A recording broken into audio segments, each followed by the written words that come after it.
Bienvenidos a un nuevo ciclo de conferencias de Historia de España de la Fundación Mutua Madrileña con la Real Academia de la Historia. Personalmente me gusta este ciclo porque creo que por primera vez en estas conferencias se van a abordar momentos trascendentes de la historia de España a través de obras de arte de su propio tiempo, con lo cual vamos a tratar historia de España e historia del arte. Bajo el sugerente título que ven ustedes, Bajo la mirada de los dioses, que va a estar coordinado por el académico y doctor en Historia del Arte, José Luis Díez, vamos a ver cómo los mitos clásicos, los dioses y los héroes de la antigüedad, trascendiendo a su tiempo, se han convertido en figuras atemporales al servicio de la propaganda del poder. Quiere decir y ahí lo vinculamos a la historia del arte, como artistas de todos los tiempos han plasmado en sus obras estos mitos al servicio, la simbología de estos mitos al servicio de reyes y gobernantes. No voy a extenderme más porque creo que José Luis Díez, nuestro coordinador, les va a explicar mucho mejor y en más detalle en qué van a consistir estas conferencias. Muchas gracias, doña Teresa Campos, directora gerente de esta Fundación Mutua Madrileña. En primer lugar, y como no puede ser de otra manera, quiero empezar mis palabras con unas notas de agradecimiento a esta Fundación Mutua Madrileña como protectora desde hace ya mucho tiempo de la Real Academia de la Historia, para darles las gracias por los ciclos dedicados a la historia de España que llevan celebrando desde hace muchos años en colaboración con nosotros, con la Real Academia de la Historia. Realmente los ciclos de la Fundación Mutua Madrileña establecidos ya, como digo, desde hace tiempo, se han pasado a convertir en un clásico, son un clásico desde hace mucho tiempo en los circuitos culturales de Madrid. Y realmente por parte de la Real Academia de Historia estamos especialmente agradecidos, primero de la labor benefactora de la Fundación Mutua Madrileña, pero también del buen trato y de la calidad con que la Fundación estima estos ciclos de conferencias y que se ven plasmados, yo creo, en los resultados y en lo a gusto que nos sentimos todos los que participamos en ella. También un agradecimiento muy especial de parte de los historiadores del arte, o de los académicos historiadores del arte que estamos aquí presentes dentro de este ciclo de conferencias, en que la Fundación Mutua Madrileña, de acuerdo con la Real Academia de la Historia y con nuestra directora, la excelentísima señora doña Carmen Iglesias, pensaran dejarnos abrir una ventana a la historia del arte para que, como ha dicho antes la directora gerente, hiciéramos esa mirada a la historia de España a través de los testimonios materiales dejados por los artistas a lo largo de la historia y en este caso brindándonos la oportunidad de, con esta propuesta, de mirar hacia el mundo de los dioses, reflexionar cómo el mundo de la mitología y de los dioses tuvieron su reflejo y tuvieron su uso, su utilización a lo largo de la historia de España. Siempre, y al menos eso pensamos los historiadores de arte, yo creo que eso explica de alguna manera nuestra presencia en la Real Academia de la Historia, pensamos que estudiar los objetos, mirarlos, reflexionar sobre ellos, nos ayuda a comprender mucho mejor, desde luego, nuestra propia historia y hacer esas lecturas, esa reflexión desde el punto de vista cultural, ideológico, social, desde tantos puntos de vista, porque al fin y al cabo son las pruebas tangibles, visuales, la mayoría de las veces, en que nos ayudan a, como digo, a reflexionar sobre estas etapas. Realmente, el que tengamos la oportunidad ahora en este ciclo de conferencias, reflexionar por nuestra parte a lo que significó el uso, la presencia de la mitología clásica a lo largo de la civilización occidental, pero muy fundamentalmente o muy concretamente en España a lo largo de los siglos, nos da en un ciclo de conferencias de 3 conferencias, en una triada de conferencias, realmente yo creo que nos daba muy fácilmente el esquema, la clave para detener nuestras miradas en 3 puntos muy diferentes de nuestra historia y por tanto de nuestra historia del arte. Obviamente, en el primer momento, el momento de la creación de estos mitos, cuándo surgen, cómo surgen, qué sentido tienen en origen y como desde el primer momento son claves de una manera en el entorno histórico y social en el que se desarrollan, en el que tienen lugar, en el que se crean, pero también cómo ese surgimiento en el propio mundo clásico, la propia antigüedad, digámoslo así, tiene su continuidad y tiene su uso muy importante y de manera muy presencial y muy protagonista en los siglos venideros, en las edades sucesivas en la historia de España. Realmente, como no puede ser de otra manera, en esta triada de conferencias, la primera de estas charlas hemos de dedicarlas al surgimiento del mito clásico y su vinculación con la Hispania antigua, ¿no?, como punto de arranque de la pervivencia en la cultura occidental de estos elementos iconográficos, sociológicos, también morales, y con muchos tipos de lecturas de interpretación que tendrán, como digo, su reflejo, su proyección a lo largo de los siglos. No podíamos empezar mejor, a mi juicio, yo creo que a juicio de muchísimas de las personas que sigan este ciclo de conferencias, que reflexionar sobre este primer momento del surgimiento de los mitos en el mundo antiguo, que ir de la mano de mi querida compañera doña Pilar León Castro. Ella es, además de una de las máximas expertas, yo diría la que más, pero a ella no le gustará que lo diga, de las máximas expertas en este periodo, es realmente una persona que, entre otras cosas, como ustedes podrán comprobar, tiene una extraordinaria capacidad seductora de comunicación. Por tanto, todo lo que nos diga será de interés, pero nos va a ser de mucho más interés porque lo dirá a través de su palabra y a través de su modo de plantear sus cuestiones. Doña Pilar León Castro es doctora por la Universidad de Sevilla, es catedrática emérita de Arqueología de la Universidad de Sevilla. Después de haber sido discípula de don Antonio Blanco Frejeiro, uno de los grandísimos nombres de la arqueología española, fue becaria de la Fundación Alexander von Humboldt en el Instituto de Arqueología de la Universidad de Bonn y también en el Instituto Arqueológico Alemán de Berlín. Fíjense, nada más en dos pinceladas, decirles que ella ha sujetado bajo sus hombros la dirección de las excavaciones arqueológicas en Itálica, en Sevilla, y nada menos que la Villa Adriana de Tívoli, de Roma, que como todos ustedes saben es uno de los referentes absolutos en el mundo clásico, en el mundo romano. Es miembro del Instituto Arqueológico Alemán y académica de la Real Academia de las Artes de Santa Isabel de Hungría y de la Real Academia de Buenas Letras de Sevilla. Esto es importante, además todo lo es, pero el que sea, además de académica de la historia, académica de Bellas Artes de Santa Isabel de Hungría, siempre su mirada de arqueóloga tiene y muestra una sensibilidad muy especial desde el punto de vista estético y de las artes. Y de la Academia de Buenas Letras de Sevilla, porque como les digo, en su manera de decir, realmente uno disfruta muchísimo de su mano en todos los planteamientos de los temas que hace. Ella fue fundadora de la revista Rómula sobre arqueología de restos romanos en la península ibérica y desde 2012 es compañera nuestra como académica de número de la Real Academia de la Historia. Les dejo con ella para que nos ilustre sobre este primer momento de la presencia de creación, de surgimiento de los mitos en la Hispania antigua. Muchas gracias. Muchas gracias al profesor don José Luis Díez,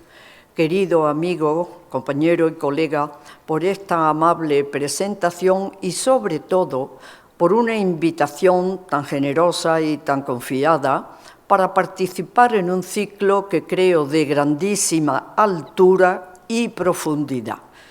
cosa que es siempre muy de agradecer por lo que ofrece de posibilidad, primero, de conectar con otros y luego de reflexionar uno mismo sobre cuestiones tan primordiales. Y agradecimiento de todo corazón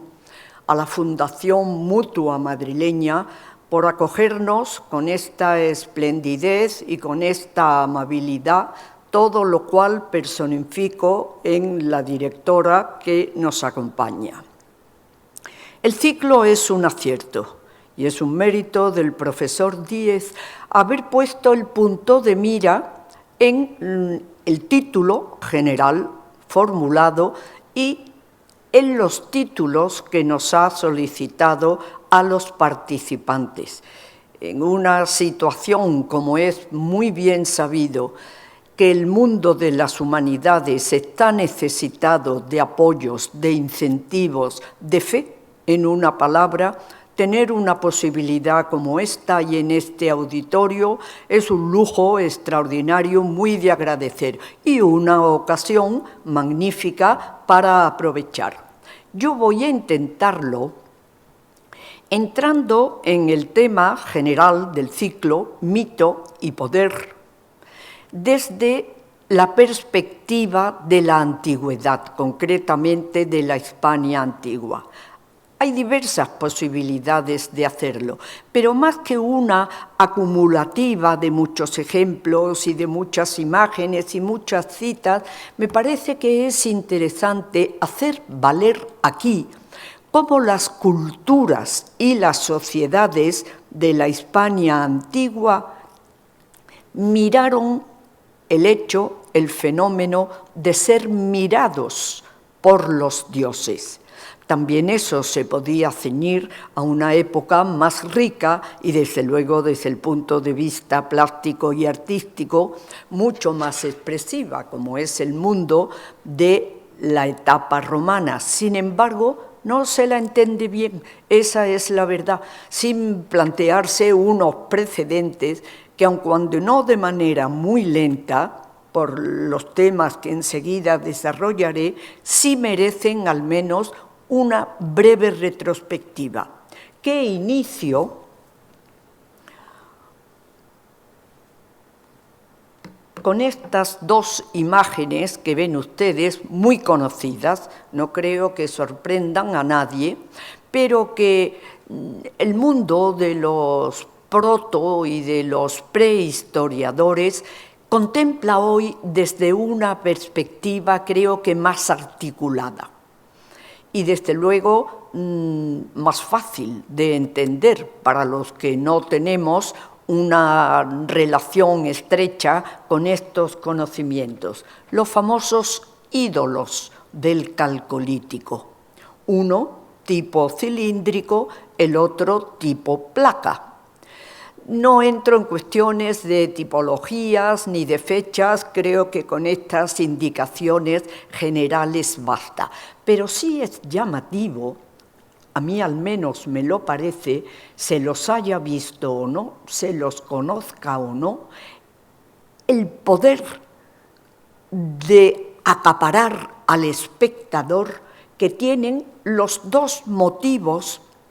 de la parte superior, que evidentemente recuerdan al ojo, recuerdan la forma física normal del ojo y que lo son. No obstante, basta verlos así para comprender no solamente que es una abstracción, sino que es una utilización del motivo muy sui generis. Y ahí empieza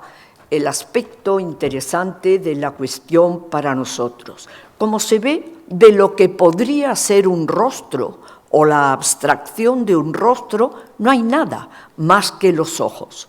En el ídolo cilindro, por encima de la cabeza,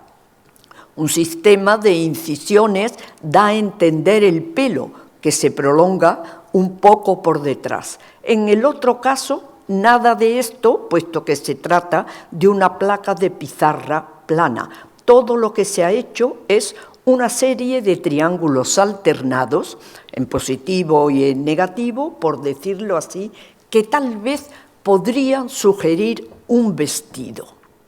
Sea como fuere, plantearnos una cuestión de masculino o femenino es difícil en un mundo que no utiliza más que lo elemental del lenguaje de comunicación para expresarse. Pero una cosa es clara: el poder de la mirada,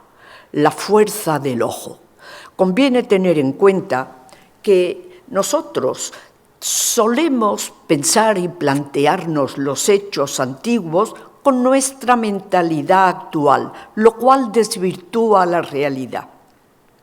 El ejercicio de ponerse en la situación del otro, sobre todo cuando son estas épocas tan remotas, es absolutamente imprescindible si uno quiere llegar a un conocimiento lo más próximo posible a lo que debió ser la realidad, dentro de la dificultad que siempre supone todo lo relacionado con el mundo antiguo y sobre todo con estas épocas tan remotas por lo que tiene de fragmentario y por lo que tiene de pérdida. Pero lo que está claro es que el individuo que lo fabrica, que el individuo que lo contempla e incluso el que puede pensar en él tiene esa idea del ojo y de la mirada en primerísimo plano. Y esto es así, porque al hombre prehistórico, sobre todo, al hombre antiguo en general, pero el hombre prehistórico sobre todo, vive abrumado por la idea de que un poder superior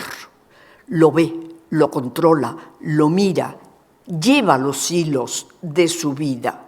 y en consecuencia ese mundo que lo inquieta y que no sabe cómo afrontar, me refiero a las etapas más primeras de la humanidad,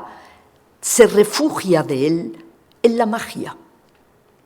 Es el único instrumento que tiene y de la magia, del ritual de la magia, forma parte intentar eludir sus posibles peligros y sus miedos a través de un contacto directo físico con él, reproducirlo, hacerlo, aunque sean de estas maneras que nos estamos encontrando aquí. Es complicado el caso del ídolo Pizarra porque la verdad es que no se sabe bien con esa serie de triángulos qué se quiere hacer o qué se nos quiere decir. Se ha podido que pudiera ser la imagen de un femenino, por decirlo de alguna manera, lo cual sería posible, porque también lo es el hecho de que la primera edad también, pero en fin, sobre todo la primera idea, el primer concepto de Dios y de lo divino que tuvo el hombre fuera femenino. Y ello por el hecho evidente, físico y empírico, del poder femenino que es el único capaz de reproducir, de dar vida, de crearla. Y eso debió anonadar grandemente a las sociedades antiguas, hasta que llegó un punto y un momento en el que esas funciones todas de lo supranatural, de lo extraordinario, de lo sublime, el hombre que avanza desde el punto de vista lógico y racional, las empieza a sectorizar, las empieza a repartir entre distintas divinidades. Y es el momento en que nos empezamos a encontrar con una serie, digamos, articulada de divinidades que enraizan en familias, que tienen conflictos, pero que en el hombre tienen siempre su punto de mira principal. De manera que de estas formas primitivas y primeras, que solamente con este tipo de recursos por medio de la abstracción, reproducir aquello que temo o aquello que venero, se puede entender la forma de mirada de los dioses. Claro es, en estas sociedades el concepto de poder, por decirlo así, es todavía una cosa muy embrionaria. El poder es connatural al individuo. El querer imponerse, el querer dominar, el querer afianzar su territorio o incluso su pequeño territorio, eso va con el ser humano. Pero la posibilidad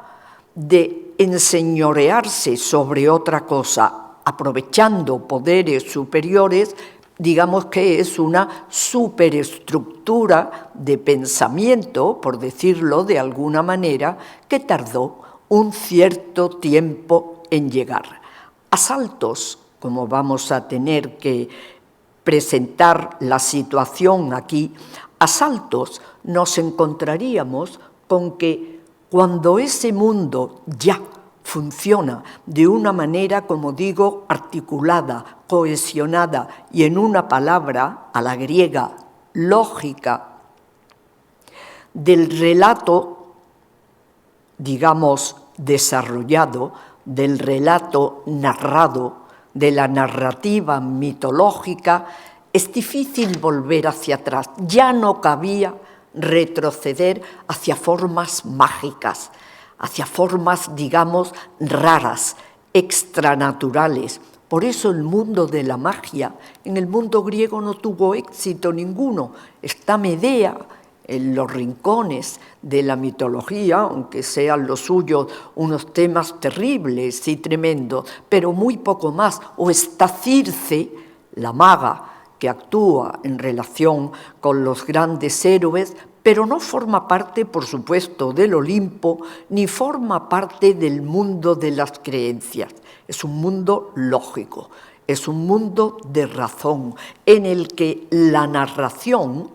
tiene una causa y un origen, tiene un desarrollo y tiene un fin objetivo, que es el que al hombre, por así decirlo, le interesa utilizar. Y ya sí, en estos tiempos, en estos momentos, con objetivo político. Son muchos los mitos, son muchas las sagas de los grandes dioses y héroes que podríamos utilizar para hacer esta demostración. Pero por ser nuestro escenario la Hispania antigua, yo he querido centrarlo todo en un héroe dios que acabó siendo genuinamente hispano, genuinamente ibérico, el Heracles de los griegos, Hércules de los romanos. Y ello me parece coherente con el desarrollo de los mitos nuestros, locales, hispanos, que tienen una fuerza especial y tienen sobre todo una gran belleza literaria y un poder de fantasía singular en el caso del sur de Hispania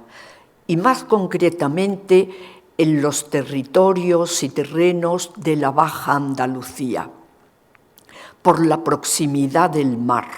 tanto el océano como el mar interior, digamos, que es el Mediterráneo, por la feracidad de la tierra, por la abundancia de minerales y de metales preciosos que cautivaban a todos los extranjeros abundantísimos que venían desde fuera. Y efectivamente, Heracles es un héroe civilizador, es un héroe viajero, es un héroe que transporta y asienta culturas, por excelencia la griega, en territorios remotos, privados de estas ventajas y de estos beneficios que tiene la civilización. Y eso es lo que viene a decir una pieza como la que vemos arriba, de plata, muy dañada, tiene grandes pérdidas de un gran tamaño, eso es lo que llamamos una lúnula por la forma decreciente que tiene, como si fuera un pectoral, pero mayor de lo que cabría esperar en un pectoral, de manera que no cabe duda que es una pieza singular, no es cualquier cosa, ni para ponérsela cualquier día, es un exvoto, es un regalo especial de un fiel, de un devoto a la divinidad. Y curiosamente, el regalo se hace en la isla de Samos, en el extremo más oriental del Mediterráneo, donde había un santuario famosísimo en todo el mundo antiguo, dedicado a la diosa Hera, la consorte de Zeus, el famoso Heraion de Samos. Pero es que resulta que el pandán de ese santuario oriental lo tenemos en el Hésperos, lo tenemos en el occidente, lo tenemos en las columnas de Hércules, concretamente en Gadir, la que será la Gades romana, Cádiz para nosotros. Y ahí fue a parar Heracles. Es muy impresionante pensarlo desde el punto de vista de las ondas culturales. El viejo mundo de Oriente, del Mediterráneo oriental, que circula, que navega por todo el Mediterráneo y que al llegar al muro natural que constituye el estrecho de Gibraltar, las columnas de Hércules no se detiene, sino que, atraído por la mirada del dios, del héroe, del propio Heracles, traspasa esa frontera y crea un mundo nuevo, en el que el propio símbolo mítico se convierte en el sur de todo este gran territorio, Tartesos,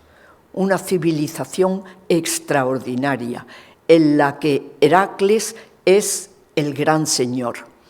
y a través de él se establecen relaciones con el mundo griego. Basta pensar en Argantonio y en aquellos regalos extraordinarios que les hizo a los griegos de kilos de plata. Un hombre que tiene manadas de toros y caballos extraordinarias, lustrosas, potentes, riquísimas, que tiene unas tierras feraces, que tiene metal por los 4 costados. Se convirtió en una especie también él de superhéroe, y ahí el mito, que es lo que estamos viendo ahí desarrollado en un dibujo más claro en la parte inferior de la imagen.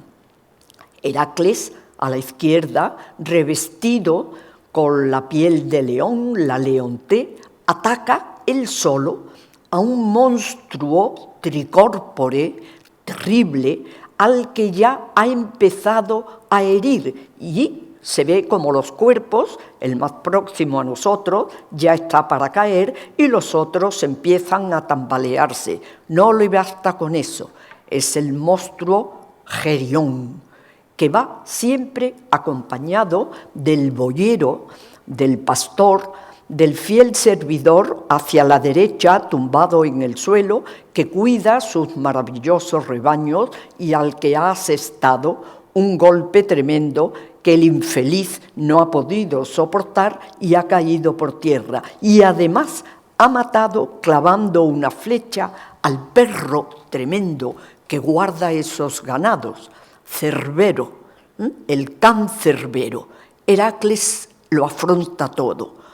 se atreve con todo y consigue las famosas manadas de rebaños de Gerión, con las que gana tiempo y terreno para entrar al Olimpo. Pero lo curioso del caso es que la arqueología ha demostrado que eso pasa aquí,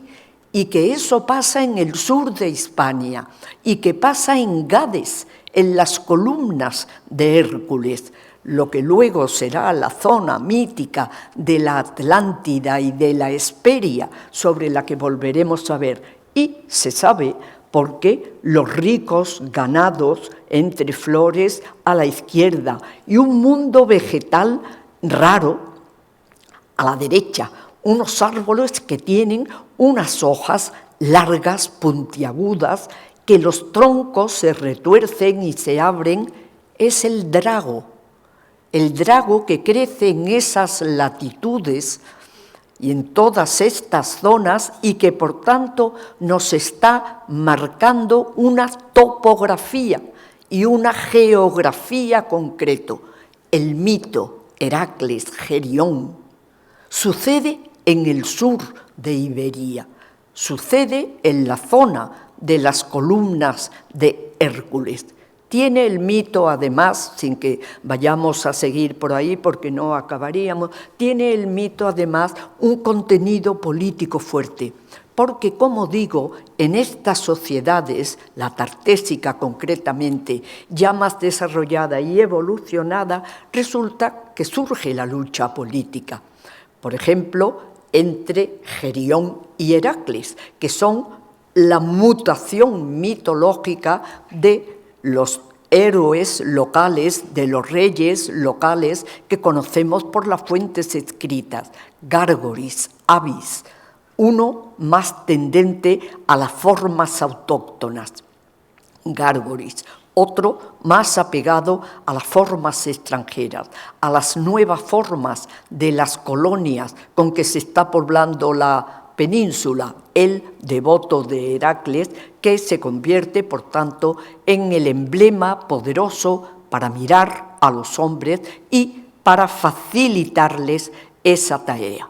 La forma narrativa del mito prosigue y tiene creaciones geniales y verdaderamente extraordinarias. Desde el punto de vista literario, que es un mundo maravilloso, digno de ser conocido, y desde el punto de vista de las formas plásticas. Basta pensar en la maravillosa cerámica griega, que tiene eco en las culturas y en la civilización indígena hispana, concretamente en la que llamamos la ibérica, la cerámica ibérica de Elche, Archena, etcétera, que es una cosa de una grandeza extraordinaria desde el punto de vista artístico. Pero nosotros tenemos que dejar la vertiente de lo puramente narrativo y mitológico para centrarnos en la mirada de los dioses y cómo el hombre se siente mirado favorable o desfavorablemente a ellos. El hombre intenta a través del culto y a través de la religión que esa mirada sea favorable y crea cosas como este vaso, a la manera de un cálazos griego, que estamos viendo aquí. Las dos caras son similares. La más clara, digamos, y la más representativa es esta, en la que se ve de una manera rara en principio lo que evidentemente parece una cabeza humana, que sin duda lo es. Pero es que en esa cabeza humana empezamos a ver una serie de rasgos que ya son claros y que son definidos, pero que nos sorprenden y que desde luego no tienen nada que ver con la estética y con los gustos que desarrolla el hombre contemporáneo, porque en efecto ese pelo aplastado que le cae como un flequillo y que luego como unos tirabuzones le cuelga por los lados, los ojos planos pero enormes, la mirada que llega a todas partes, una nariz enorme y una boca grande, abierta, gesticulante, todo lo cual se complementa con esos dos grandes círculos, esos dos grandes pegotes en color que tiene en las mejillas. Articular todo esto puede resultar más o menos fácil, pero es que se diría que tiene como una barba, algo difícil de explicar en principio. No lo es. Es la tierra, es la forma florida, la forma frutal de donde emerge, de donde se muestra en Epifanía la divinidad. Eso es lo que el hombre ibérico ve ahí y es como se explica esa mirada, que lo protege, que lo cubre por completo y que como nace de la tierra misma, como emana de la tierra misma, de la flor y del fruto, está cerca de él, le puede ser favorable y está llena de vida. Esos son los coloretes que le vemos a los lados. E igual aquí. Un vaso similar, sin asas en este caso, en el que vemos a la misma diosa,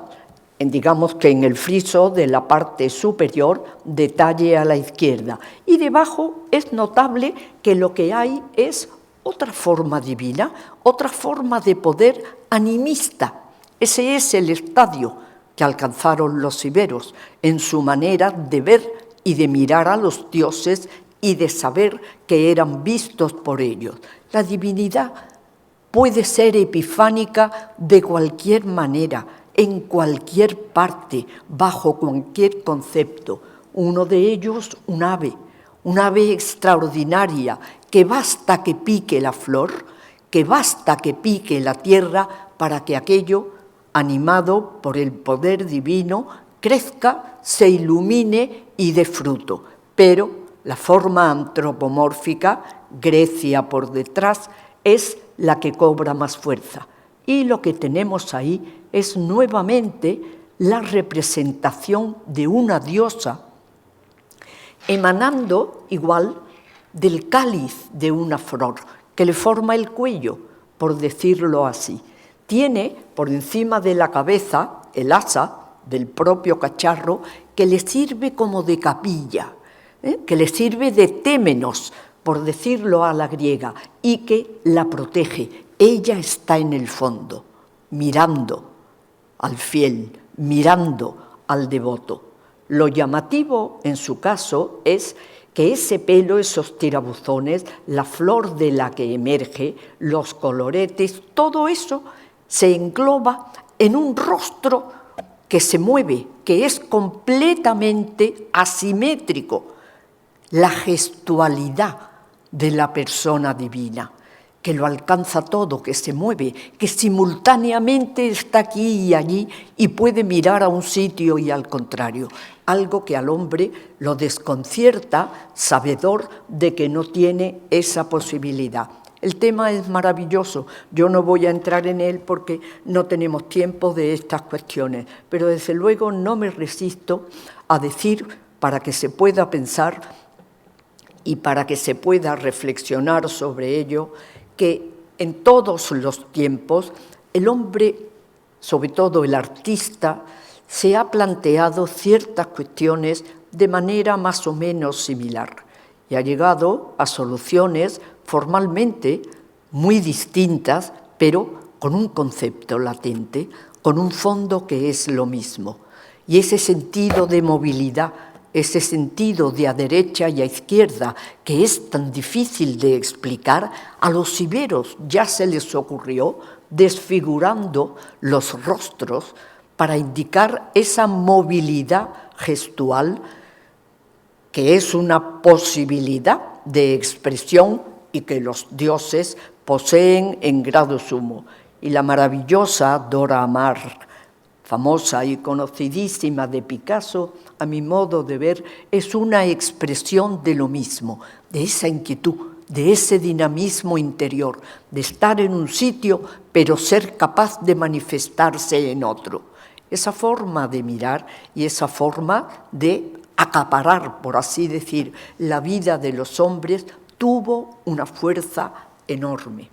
El mundo griego, naturalmente, es el origen de todo ello, o sea, al mundo ibérico le llega porque los griegos habían creado figuras, formas, representaciones, curiosamente de diosas, o sea, siempre en femenino, que tienen esas características y que son un espanto desde el punto de vista de la estética contemporánea, porque hay que desfigurar la expresión. Eco de todo eso será todavía el famoso mito de Atenea y Marcias, luchando, peleando por las flautas, porque Marcias se atrevió a reírse de que para soplar la flauta Atenea descomponía la expresión. Esa movilidad, ese dinamismo interior que de manera culta y totalmente clásica cuaja en ese mito o en otras formas. Es lo que quiero indicar aquí con esta tríada de imágenes que pongo por delante, en las que se ve que ese mundo que empezó siendo mágico y luego narrativo y luego animista va cerrando poco a poco el círculo hasta quedarse en la forma más genuina, digamos, de lo que la mitología clásica grecorromana sobre todo dio de sí y fue capaz de mostrar. He puesto estas tres en selección porque me parecen, desde el punto de vista de lo que diríamos el estilo o desde el punto de vista de lo que diríamos los esquemas iconográficos, tres muy representativas de cómo piensa el hombre ya en época clásica griega y en sus herederos, los romanos, que la mirada de los dioses se produce sobre ellos. Y tenemos esa forma patética, clásica, severa, como habrían dicho los griegos en el caso de la diosa Tique, la fortuna de los romanos, la diosa señora que protege a la comunidad cívica y que protege a las comunidades privadas, a las familias, a los individuos, a los grupos, o bien la forma vibrante, enérgica, de las formas más masculinas, nimbadas de luz, de claridad, de belleza, etc. Lo que cuaja en la figura que conocemos como Apolo y que el sincretismo de la religiosidad helenística que heredaron también los romanos hace que llegue un punto en que no sabe uno realmente si está ante Apolo, si está ante Helios, si está ante un dios joven, humano incluso, desde el punto de vista político, por excelencia, Alejandro Magno, el héroe, junto con Aquiles, que van por la senda de Heracles y de los grandes dioses. Y finalmente, la forma, digamos, dulce, la forma sentimental, diríamos nosotros, en que el descenso progresivo del antropoformismo mitológico derivó en imágenes bellísimas, por ejemplo, esa cabeza femenina joven, tal vez Afrodita, pero tal vez también alguna otra diosa que viene a significar lo mismo. Naturalmente, desde el punto de vista político, eso tiene una transmisión inmediata. Como ven, sigo dando grandes saltos para llegar a nuestro objetivo final. Y el salto que doy ahora lo sigo haciendo dentro de la Hispania antigua. El gran Trajano, al que vemos ahí asimilado con Hércules, revistiendo la leonte, la piel de león con la cabeza que le sirve de casco y la piel del animal echada sobre el cuerpo. Y además pongo como llamativas Hispania, el sur de Hispania, el origen de estos viejos y maravillosos mitos, uno relacionado nuevamente con aquel Heracles viajero, con aquel Heracles culturizador que vino a Hesperia y que vino a las columnas de Hércules. Tanto es así que se le llamó Hércules Gaditanus, por el gran santuario, el Heracleion, que de punta a punta del Mediterráneo, el Heracleion en Gades, el Heraion en Samos, cubrían la gama de devociones, de grandes devociones de los hombres que se atrevían a surcar los mares. Y ahí tenemos unos áureos, unas monedas maravillosas del emperador Trajano, con él su retrato y la leyenda clarísima en el anverso, y en el reverso lo que tenemos es la titulatura del emperador como pontífice, tribuno, cónsul, etc. Y el motivo es Hércules Gaditanus, o sea, el dios que ya se ha convertido, sin duda, en la divinidad más importante de la Hispania romana, elevado sobre una peana y con todos sus atributos, la clava, la leonte, etc. De manera que desde el punto de vista político, Trajano, que es un hombre que piensa en reverdecer las glorias de Julio César y de Alejandro Magno, busca la mirada y el apoyo y la identificación con el gran Hércules. Y como tal,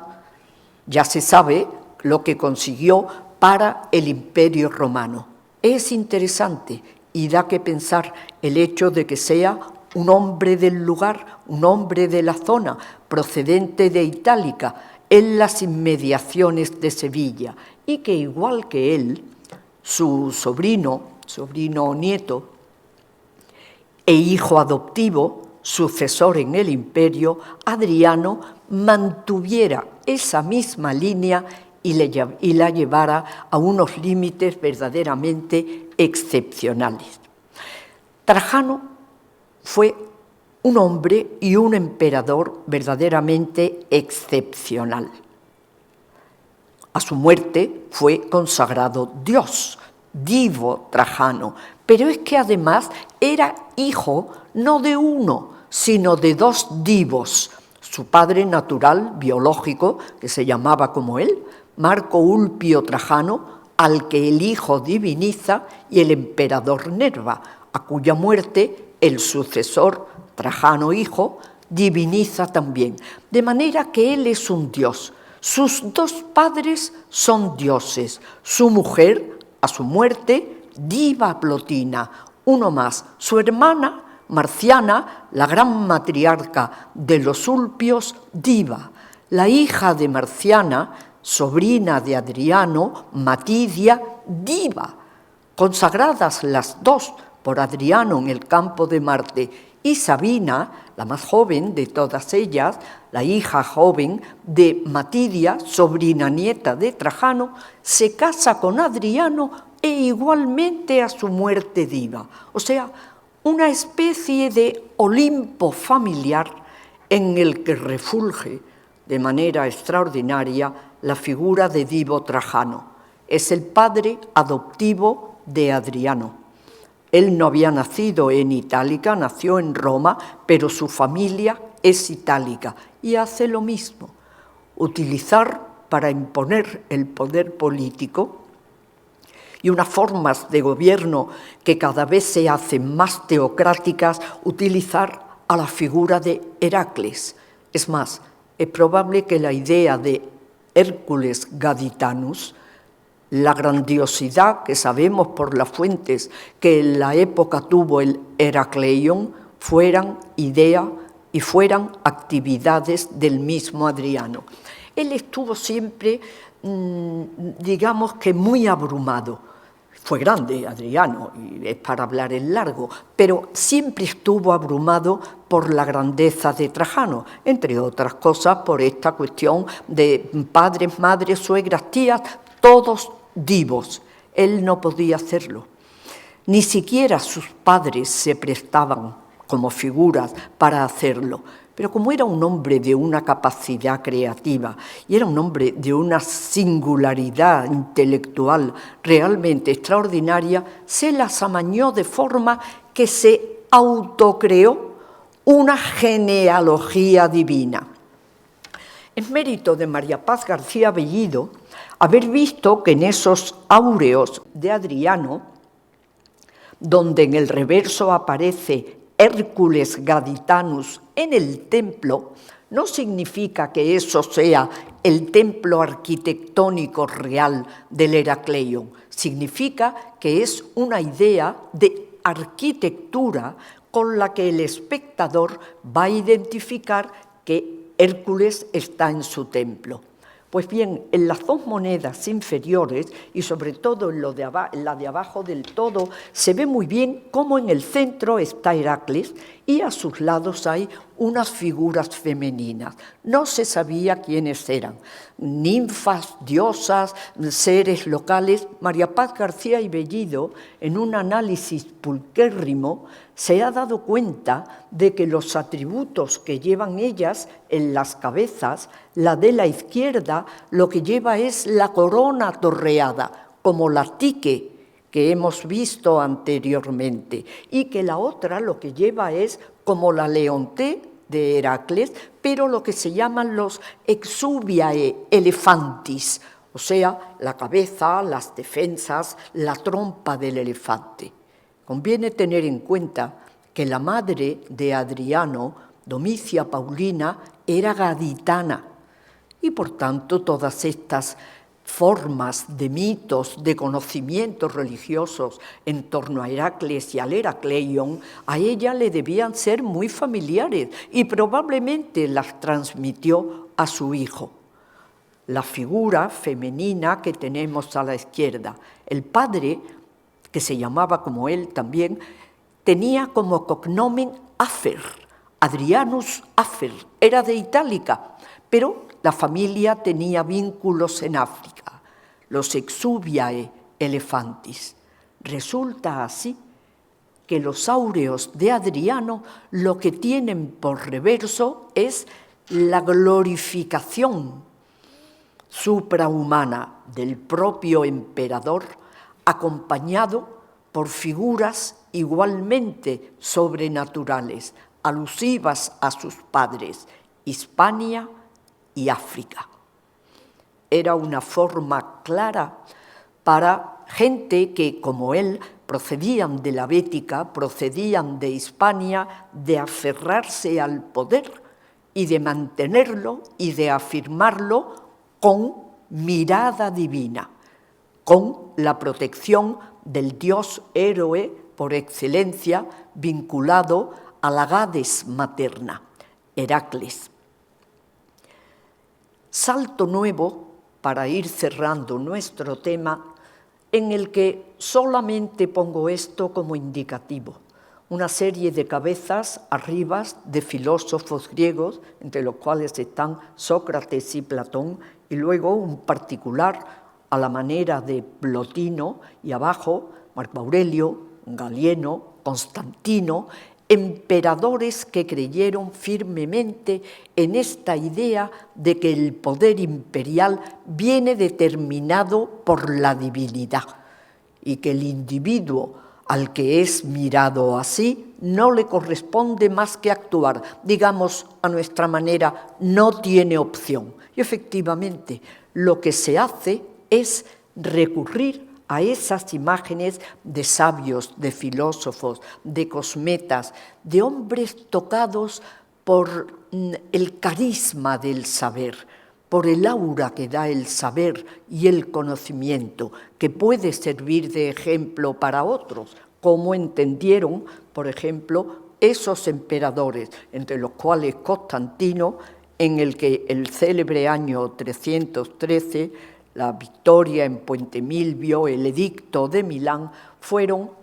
una conversión absoluta para el mundo del mito y para el mundo de la expresión de la mirada,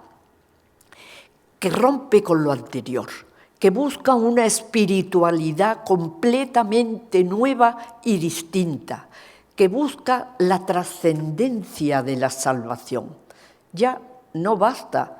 a la inquietud del individuo roto el cartón de la mitología, no basta la narrativa, ni bastan siquiera los textos maravillosos de los mitos. Se busca más. La inquietud de las crisis de la época, que no puedo más que mencionar, lleva a otra visión. Y ahí, poco a poco, lenta y prudentemente, se abrió paso el cristianismo. Una ruptura iconográfica, por supuesto, ideológica, de formas incluso de costumbre y vidas enorme. De lo que se hace eco esa píxide, o sea, una cajita con tapa en marfil que procede de Navarra y que está en el Metropolitan de Nueva York, en la que el centro de la narración la ocupa un Cristo joven, lo que se llama el Christus Docens, enseñante, el niño que enseña y que tiene en la mano izquierda un cetro rematado por una cruz que está roto y con la derecha se dirige en un acto, digamos, de amistad a los que lo asisten. Sabemos que lo que es una narración muy frecuente y que volveríamos a ver si miramos sarcófagos, si miramos altares, si miramos incluso elementos que luego, más tarde, se convierten en predelas, en elementos de altar, etc. Lo que tenemos es, véanse, las dos cestas a cada lado de la figura y en el suelo igual, uno de los temas más frecuentes en las nuevas formas del relato cristiano, la multiplicación de los panes. He puesto a la izquierda como elemento de paralelo y de reflexión una estatuilla de las muy raras que se conocen para este tiempo, el siglo IV aproximadamente, del Museo de las Termas en Roma, en la que el Christus Puer, el Cristo niño, el niño enseñante, el niño maestro, se convierte en el héroe de los nuevos tiempos. Así lo explicaba el padre Sotomayor en unas lecciones de arqueología paleocristiana inolvidables. Y efectivamente, Véaselo que está vestida a la griega, no va como un romano, con túnica y toga, va con gimation, va con túnica y lleva por encima el pallium, o sea, el manto a la griega, y lleva un pelo rizado, encrespado, una melena larga, a la manera de los héroes griegos, como Alejandro, por ejemplo, con una belleza ideal, todo lo cual se encierra en una mirada a lo alto. Es la otra esfera, la nueva, que empieza a tener una fuerza y un poder extraordinario. Los ejemplos son múltiples, probablemente los conocéis y no hace falta insistir en ellos. Y el sistema de narración va a ser siempre el mismo. Bien el friso corrido, aunque las escenas sean distintas, bien a la manera clasicista, maravillosa y típica de Asia Menor, con el motivo alternado del frontón y del semicírculo. De aquí arranca, y luego creo que lo veremos también, el motivo maravilloso de la serliana o de la pre-serliana que el profesor Marías conoce y ha tratado con una plenitud de conocimientos absoluta, pero en la que lo llamativo es ver que el misterio, que el milagro, que el hecho extraordinario está siempre programado, por así decirlo, para una figura joven, heroica, salvífica,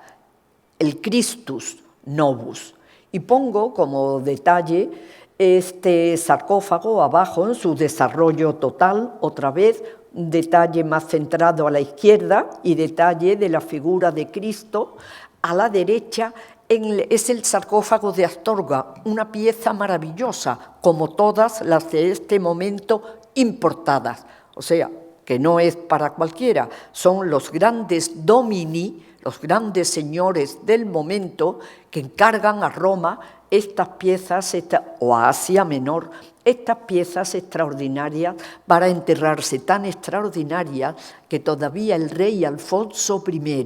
quiso enterrarse en uno de estos sarcófagos, aunque como luego se sabe fue llevado a Oviedo. El tema más interesante, que es el que pongo en detalle a la derecha, es el tema del Cristo heroico, del joven poderoso heroico a la manera tradicional del mito, dominando al león y al basilisco, o sea, las imágenes del mal. El no prevalecerán contra ella, y las formas famosas y conocidas del Apocalipsis. Para terminar, una pieza muy querida para los tres ponentes de este ciclo de conferencias, el famoso disco o plato de Teodosio de la Real Academia de la Historia. El tema de la reconversión iconográfica que experimenta la tarda antigüedad en estas épocas, entre los siglos III, VI después de Cristo, es de una importancia extraordinaria. Creo que no se la ha atendido con todo el detenimiento y con toda la profundidad que merece, porque conviene no olvidar que la historia del arte se ha valido de esas formas, como por ejemplo del contraposto griego, hasta la disolución de las formas por parte del arte contemporáneo. Los mensajes son de una gran trascendencia, se miren en el plano que se miren. A nosotros, desde nuestra perspectiva del ojo, de la mirada y del poder político, nos interesa considerar cómo ahí, en una arquitectura maravillosa, de formas nuevas, de diseños innovadores, hasta el punto que la tarda antigüedad, esto viene desde Adriano, no supieron extraerles el jugo y ahí se quedaron enlatadas hasta que las recuperó el Renacimiento. Piensa uno que no podía ser de otra manera. Y ahí lo que tenemos es a otro de los grandes emperadores hispanos, a Teodosio. Este era de Cauca, en la meseta, y lo tenemos ahí entronizado a lo grande como un dios. Lleva diadema, lleva corona y lleva un pequeño séquito alrededor del que forman parte sus dos herederos. A su derecha está Valentiniano con el cetro y el globo terráqueo, y al otro lado, más joven, está Arcadio, al que se acercan unos soldados. O sea, el poder es divino y el poder está consolidado. Y eso nos lo dice además el elemento alegórico que tenemos abajo, que tenemos en el exergo, una diosa a la manera de las formas antiguas clásicas, que no puede ser otra cosa que tellus, o sea, terra, la tierra, porque de ella germinan, junto a ella germinan plantas y germinan unos seres beatíficos igualmente, que en el mundo clásico hubiéramos dicho erotes, y como tales actúan, que cogen flores y que cogen frutos no para adornarla a ella, ni por distraerse, sino para ofrecérselos al emperador. Es el tema de la aeternitas, maravilloso. Lo glosó Virgilio de una manera única en época de Augusto, y lo glosaron los hombres de la antigüedad tardía, volviendo la mirada precisamente hacia aquellos modelos. El imperio, por tanto, el poder está asegurado, es eterno, tiene el beneficio de la mirada divina. Y ahí se cierra, por decirlo de alguna manera, un capítulo importante del mundo de la mitología que la Iglesia cristiana primitiva tuvo la habilidad de no derrumbar, de no tirar por tierra con esa sagacidad peculiar, porque comprendió que eran formas tan maravillosas, que eran formas tan fuertes y tan arraigadas en el hombre, que a pesar de ser paganas, era preferible reconvertirlas en cristianas. Los oscuros van a ser ahora San Cosme y San Damián, etc., y el poder tendría siempre esa apoyatura tan necesaria. Un recorrido en el que pido excusas si en algún momento los saltos de discurso que he dado han podido hacer tal vez difícil la comprensión, pero que creo que dejan de manifiesto las formas en las que el mito fue utilizado siempre para defensa y para lustre, digamos, de formas sociales superiores. Gracias a todos por su atención. Muchísimas gracias, doña Pilar León Castro. Bueno, me ha encantado no solo la selección de piezas, sino la precisión con que las describe, sus explicaciones, ha sido magnífica. Yo me quedo con el disco de Teodosio, pero vamos a empezar un poco por el principio de su exposición. Ha hablado de ese paso del estado mágico al estado mítico o al mito. ¿Nos puede contar un poco más, profundizar cómo se produce esa transición de lo mágico a lo mítico? Es difícil de explicar y difícil de conocer porque desgraciadamente no tenemos fuentes, no tenemos textos en los que apoyarnos, de manera que no tenemos más que los documentos arqueológicos, que tampoco abundan, pero lo que se ve en ese mundo del calcolítico, que es al que pertenecen los ídolos placa, en su tránsito y evolución hacia las sociedades inmediatas, por ejemplo las tartésicas, es que el hombre comprendió la necesidad de una organización social, e incluso de una manera, digamos, que muy precaria, pero de una jerarquización en la que lo divino es el sumum. De ahí que al poderoso le interese grandemente estar bajo su protección e incluso, digamos, disfrutar o compartir su carisma. Y entonces eso hay que explicárselo al que tienes debajo, y es cuando salen las formas narrativas de mito. El origen de todo está en la curiosidad que al hombre primero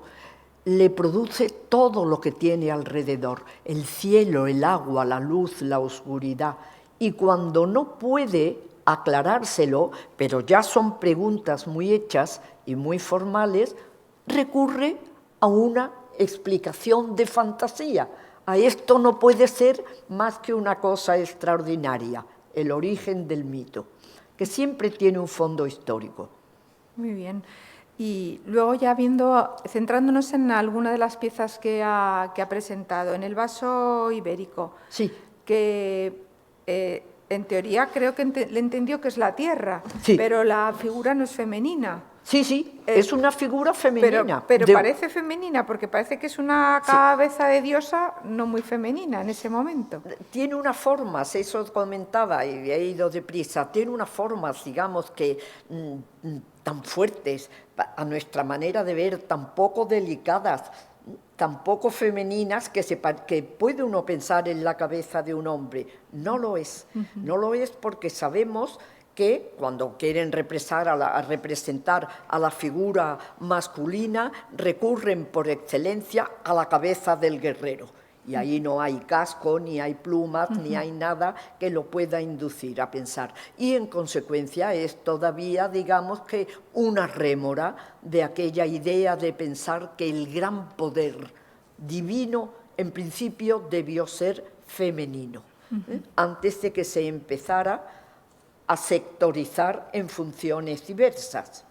Para nosotros, estéticamente, es imposible o rechazable, digamos, pero la antigüedad lo miraba así. Y el hecho de que pasa igual en el mundo griego es el testimonio de que aquí llega el eco. O sea, que lo primero era la mujer, por esa capacidad de dar vida, y luego ya se empezó a hacer compartimentos en diferentes dioses. Claro, cuando fuerzas y todo esto entra naturalmente en conexión con los pueblos que se mueven, las colonias que se fundan, etcétera, y hay fuerzas, por así decirla, por ejemplo, el rayo, el trueno, fenómenos celestes a los que los indoeuropeos dieron siempre un carácter masculino. Está ya, por ejemplo, en Akkad, en el mundo de los acadios y primitivamente en el de los sumerios, y hacer que esa fuerza masculina sea el complemento y la compañera de la forma femenina. Y de ahí ya el desgaje total de familias y de, digamos, dinastías mitológicas. Y avanzando un poco hacia el final de su exposición, llegando al cristianismo, ese Jesucristo siempre con rostro, en esa época se representa siempre con rostro juvenil o con rostro de niño. No es lo que hemos visto en la iconografía posterior de un Jesucristo hombre mayor. ¿Por qué en esta etapa de la historia siempre se representa ese Jesucristo niño o joven? Ese tema es fabuloso, hablo desde el punto de vista estrictamente iconográfico, porque tenemos que pensar que de la figura de Jesús nadie dejó descripción. Por supuesto, no hay retratos, no hay dibujos, no hay signos, nada. Se dice que San Lucas pintó a la Virgen, es una cosa, pero de él no existe nada. De manera que hay más que motivos para comprender que esa iconografía no es creíble. Sin embargo, se creyó a pie juntillas como el Evangelio por el hecho de que el patrón surgió de un cliché, digamos, iconográfico de mucho prestigio, muy antiguo, como todo lo griego. Y entonces pensaron que precisamente por la carga de drama y, si se quiere, incluso de sacrificio, de muerte que tenía el cristianismo primitivo, se buscó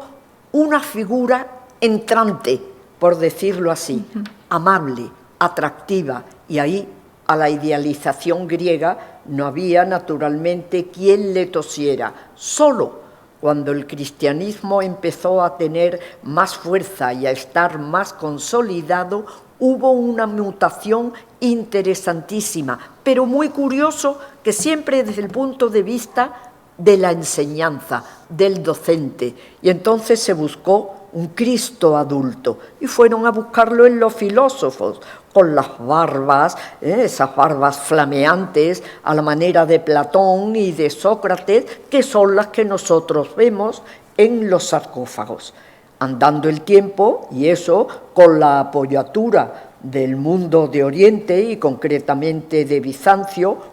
hace que cristalice la imagen del Cristo adulto maravilloso, de los mosaicos bizantinos y de las imágenes, digamos, altomedievales en que irán a parar al Pantocrator al final. De manera que los dos pasos son esos, siempre sobre la idea de idealización a la griega. Muy bien, pues muchísimas gracias por su presentación, su exposición y ahora todas estas explicaciones. Y a todos ustedes, pues damos por concluida la primera conferencia del ciclo Bajo la mirada de los dioses y les esperamos en la segunda, que será el profesor Fernando Marías,